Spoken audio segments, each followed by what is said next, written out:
Right. ఇక నిన్న Vijayawada Mangalagiri office దగ్గర జనసేన ఆఫీస్ దగ్గర హల్చల్ చేసిన అఘోరి ఇప్పుడు డైరెక్ట్ గా వరంగల్ వచ్చారు. వరంగల్ దగ్గర ఒక శ్మశాన వాటికలో చనిపోయిన శవాన్ని కార్యక్రమాలు నిర్వహిస్తున్నారు.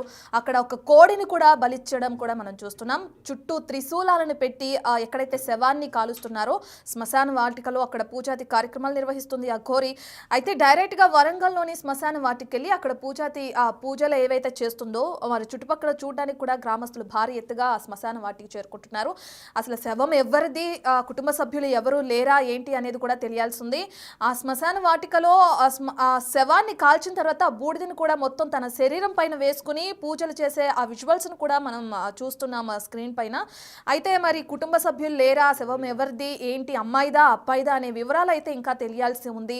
నిన్న జనసేన ఆఫీస్లో నానా రచ్చ చేసిన అఘోరి ఇప్పుడు సడన్గా వరంగల్లో ప్రత్యక్షమయ్యి ఒక శ్మశాన వాటికలో ఆ విధంగా పూజాది కార్యక్రమాలు నిర్వహిస్తుంటే చూడడానికి కూడా భారీ ఎత్తున మరి గ్రామస్తులే అనుకోవచ్చు, ప్రజలు అనుకోవచ్చు, చుట్టుపక్కల గ్రామాల నుంచి భారీగా తరలి వస్తున్నారు అఘోరిని చూసేందుకు. మరి పోలీసులు ఇంతవరకు అక్కడ చేరుకోలేదా, ఎటువంటి పూజాది కార్యక్రమాలు చేస్తుంది అనేది కూడా తెలియాల్సి ఉంది. శ్మశాన వాటికల్లో ఒక అఘోరి ఈ విధంగా ప్రత్యక్షమయ్యి ఈ విధంగా పూజలు చేయడం అనేది మనం తెలుగు రాష్ట్రాల్లో మొదటిసారి అనుకోవచ్చు. ఈ విధంగా చూడడం, ఒక శవం దగ్గర ఈ విధంగా పూజాది చేయడం కానీ, కోడిని బలిస్తున్నట్లు కానీ ఇవన్నీ కూడా మనం చూస్తున్నాం. మరి భయాందోళన కలిగించే ఈ పూజాది కార్యక్రమాలు ఎందుకు నిర్వహిస్తుంది, ఏ కారణం చేత నిర్వహిస్తుంది, పూజలు చేసిన తర్వాత ఆవిడ ఏం కోరుకుంటుంది, ఎటువంటి ప్రతిఫలం కోసం ఇటువంటి పూజలు చేస్తుంది అనేది కూడా తెలియాల్సి ఉంది. ఇక ఇదే విషయానికి సంబంధించి పూర్తి డీటెయిల్స్ అందించడానికి వరంగల్ నుంచి మరి మా ప్రతినిధి వేణు ఫోన్ ఇన్లో అందుబాటులో ఉన్నారు. రైట్ వేణు, డీటెయిల్స్ ఏమైనా తెలిసినాయా? అంటే ఒక శవం దగ్గర ఆవిడ పూజ చేయడం చూస్తున్నాం విజువల్స్లో కూడా. ఒక భయంకరమైన వాతావరణమే నెలకొంది అనుకోవచ్చు. చుట్టూ త్రిశూలాలను పెట్టి ఆ విధంగా కోడిని కూడా బలిచ్చి చేస్తున్నారు. మరి పోలీసులు ఎవరు అక్కడికి రాలేదా, కుటుంబ సభ్యులు ఏరి, దీనికి సంబంధించిన డీటెయిల్స్ ఏంటి వేణు?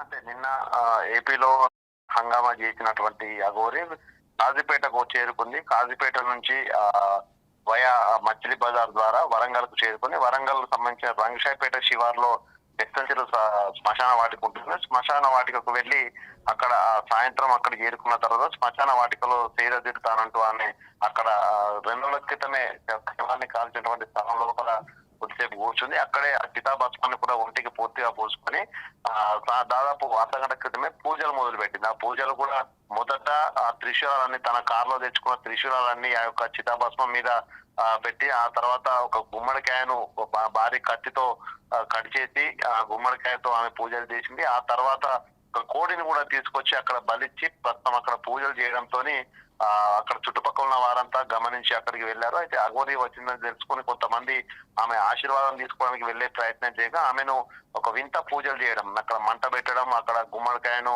బలిచ్చి తర్వాత కోడిని బలియడంతో తను ఏదో తాంత్రిక పూజలు చేస్తున్న భయంతో కూడా ఆమె దగ్గరికి వెళ్ళడానికి అయితే భయపడుతున్నారు. కానీ అసలు ఆమె ఏం చేస్తుందనే వివరాలను చూడడానికి మాత్రం అక్కడ శ్మశాన వాటిక బయటే ఉండి అక్కడ అంతా ప్రజలంతా గుమిగూడి చర్చించుకున్న పరిస్థితి కనిపిస్తోంది. ఇక శ్మశానాన్ని కాపలా ఉన్నటువంటి వ్యక్తి కూడా అందరూ వెళ్లిపోవాలి, శ్మశాన తాళం వేస్తానని చెప్పింది. అఘోరిని కూడా వెళ్ళాలని చెప్పడంతో ఆమె ససమీరా అని చెప్పి అక్కడే పూజ నిర్వహించడంతో కొంత ఒక భయానక వాతావరణం కనిపిస్తోంది. మరోవైపు అఘోరి అంటే ఎలా ఉంటుందో చూడడానికి కూడా అక్కడ స్థానికులు గుమిగున్న పరిస్థితి కనిపిస్తా ఉంది. మొత్తంగా గత కొద్ది రోజుల నుంచి కూడా అఘోరి ఎక్కడికి వెళ్ళినా కూడా తనకు సంబంధించి మీడియాతో మాట్లాడము, ఆలయాలకు పూజలు చేయడము, ప్రత్యేక పూజలు చేయడం మనం చూస్తాం. కానీ ఈ విధంగా పూజలు చేయడము, కోడిని బలి ఇవ్వడము, రాత్రిపూట చితాభస్మంపై పడుకొని ఈ విధంగా చేయడం అనేది ఇదే మొదటి చూడడం. సో దీంతో కొంత ఇన్ని రోజులు అఘోరిని చూడాలని అనుకున్నటువంటి ప్రజలు కూడా ఇప్పుడు భయం కూడా పరిస్థితి కనిపిస్తోంది. మరోవైపు ఆమె కోడినే బలిచ్చింది. ఆ తర్వాత నిన్నటి నుంచి కూడా ఆమె తన వెంట ఒక భారీ కత్తిని పట్టుకొని కూడా తిరుగుతుంది తన వాహనంలో. నేను ఒకరిని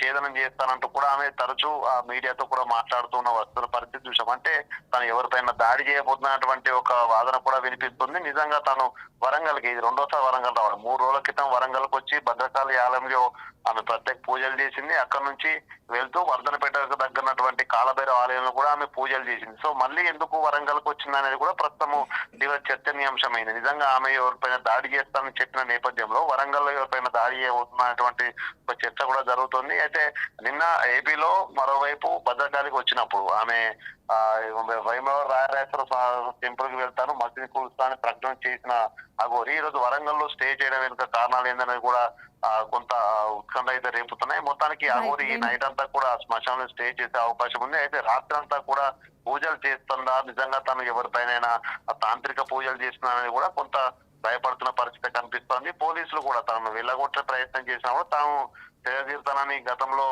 2 రోజుల క్రితం వరంగల్కి వచ్చినప్పుడు మామూలు శ్మశానంలో కూడా అదే విధంగా సేదతీరింది. కానీ తను పూజలు చేయదు. కానీ రాత్రి వేళ తనను పంపించే ప్రయత్నం చేసినా కూడా తాను మళ్ళీ హల్చల్ చేస్తుంది, తనపై పోలీసులపైన దాడి చేసే ప్రయత్నం చేస్తుంది. కాబట్టి ప్రస్తుతానికి పోలీసులకు సమాచారం ఇచ్చినా అటువైపు ఎవరు వెళ్ళొద్దని చెప్తున్నారు తప్ప ఆమెను ఇప్పుడు వెళ్ళగొట్టే పరిస్థితి. సో ఉదయం వరకు వేచి చూసి ఒకవేళ ఏమైనా ల్యాండ్ ఆర్డర్ ఇష్యూ కనుక తలెత్తే మాత్రం పోలీసులు కూడా ఆమెను బలవంతంగానే మరో చోటికి తరలించే అవకాశం ఉంది. కానీ ప్రస్తుతానికి అఘోరి ఆ శ్మశానంలో చేసిన పూజలు, అసలు బలిచ్చే కోడిని బలిచ్చినటువంటి ఘటనలు చూస్తే మాత్రం ప్రధానంగా చుట్టుపక్కల స్థానికుల్లో కొంత భయాందోళన వాతావరణం అయితే కలిగింది. Ratna right, thank you Venu. Right, అది మనం చూస్తున్నాం కదా. వరంగల్ వెళ్ళారు అఘోరి. నిన్న విజయవాడలో మంగళగిరి ఆఫీస్ దగ్గరగా అక్కడ జనసేన ఆఫీస్ దగ్గర హల్చల్ చేసిన అఘోరి ఇప్పుడు వరంగల్ వెళ్ళి ఒక శ్మశాన వాటికలో ఒక శవం దగ్గర ఆ శవాన్ని కాల్చిన బూడిద మొత్తం శరీరానికి రాసుకుని అక్కడ గుమ్మడికాయని అలాగే ఒక కోడిని కూడా బలిచ్చి పూజలు చేస్తుంది. ఇంతకుముందు ఆమె వార్నింగ్ ఇచ్చిన విధంగానే ఎవరికైనా కావాలని విధంగా పూజలు చేస్తుందా ఏంటి అనే విషయాలు కూడా తెరపైకి వస్తున్నాయి. ఆమెను చూడడానికి భారీ ఎత్తున చుట్టుపక్కల గ్రామాల నుంచి ప్రజలు కూడా చేరుకుంటున్నారు. అసలు అఘోరి ఎందుకు ఈ విధంగా ఒక భయంకరమైన వాతావరణం ఒక శ్మశాన వాటికలో నెలకొల్పింది అని కూడా మనం చెప్పుకోవచ్చు. ఇప్పటి వరకు అనేక ఆలయాలకు తిరిగి అందరూ శాంతిగా ఉండాలి, నేను సనాతన ధర్మాన్ని కాపాడుతాను, ఆడపిల్లలపైన జరుగుతున్న అఘాయిత్యాలని నేను ఆపడానికే ప్రతి దేవుణ్ణి మొక్కుతున్నాను, అన్ని ఆలయాలకు తిరుగుతున్నానని చెప్పిన అఘోరి ఇప్పుడు సడన్గా ఒక శ్మశాన వాటికలోకి వెళ్ళి ఈ విధంగా పూజలు చేయడాన్ని ఎలా చూడొచ్చు అనేది కూడా అర్థం కాని పరిస్థితి నెలకొంది. ఇప్పటికే చుట్టుపక్కల గ్రామ ప్రజలందరూ కూడా భయపడుతున్నారు. ఎందుకంటే మనం శ్మశాన వాటికలోకి వెళ్ళాలంటే నైట్ టైంలో కూడా భయపడతాం. అట్లాంటిది ఈ చీకటిలో ఆవిడ చనిపోయిన శవం దగ్గర బూడిదని బాడీ మొత్తం అప్లై చేసుకుంటుంది. ఆ విజువల్స్ కూడా మనం చూస్తున్నాం. కోడిని కూడా బలిచ్చింది అక్కడ. అసలు ఇదంతా ఎలా చూడొచ్చు ఏంటి, అక్కడ ఆవిడ దగ్గరికి వెళ్ళే సాహసం కూడా అక్కడున్న ప్రజలు కూడా చేయలేకపోతున్నారు. ఇప్పటికే మా రిపోర్టర్ కూడా చెప్పినట్లు పోలీసులకు ఇన్ఫార్మ్ చేసినా కానీ రేపటి వరకు చూద్దాము, ఎవరు వెళ్ళొద్దు అని కూడా పోలీసులు చెప్తున్నది కూడా మనం చూస్తున్నాం. సో మరి రేపు వరకు వేచి చూడాలి. అఘోరి ఈ పూజలు ఎందుకు చేస్తుంది, ఎందుకు ఆ విధంగా శ్మశాన వాటికలోకి వెళ్లాల్సి వచ్చింది, పూజలు చేసినా కానీ కోడిని కూడా బలిచ్చింది అంటే ఇదేమైనా తాంత్రిక పూజలు అనుకోవచ్చు అంటారా ఏంటి అనేది మొత్తం అఘోరి మాటల్లోనే తెలియాలంటే మనం రేపటి వరకు వెయిట్ చేయాల్సి ఉంటుంది.